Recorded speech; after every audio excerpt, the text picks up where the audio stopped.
Good afternoon, everyone, and begin by thanking the integrity agencies for their important work. And as the government's demonstrating today, we are not shying away from the findings of the report. We are apologising for the conduct that any members of the government have been involved in, and importantly, we are committing to the largest overhaul of integrity system in the country.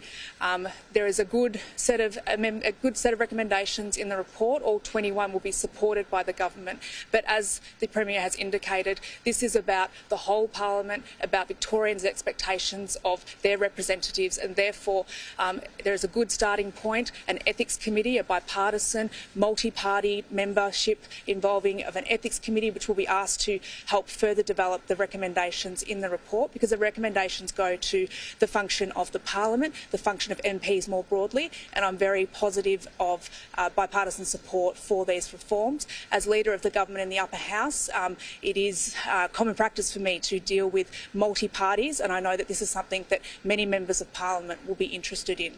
I must say, majority of MPs, particularly, as has been identified in the report, are there for the right reasons, are there for the public good. So I know there'll be a lot of MPs that are really interested in making sure that the structures, the governments, the accountability and the oversight is improved to ensure that those of us that are doing the right thing can be assured that everyone in the Parliament is doing the same thing. So we will start very quickly in bringing together that ethics committee, which can then progress a lot of the other reforms that have been put to us from this important report today.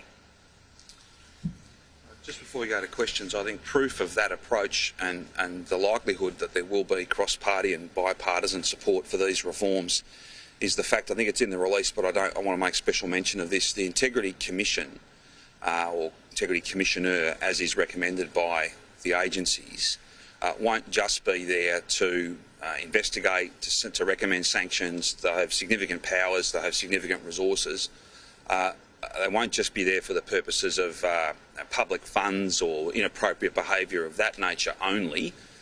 You would all know that the presiding officers and a multi-party committee, a working group, has been working for some time on a framework and a structure for instances where there might be bullying, harassment, sexual misconduct, for instance. We've seen some behaviour, particularly out of Canberra, that calls us to do more and do better as a Parliament, and we will, as a result of that work, and I thank all of those involved in that work, we will fold that function into this new Integrity Commission role as put forward by the integrity agencies today. So it's more than possible.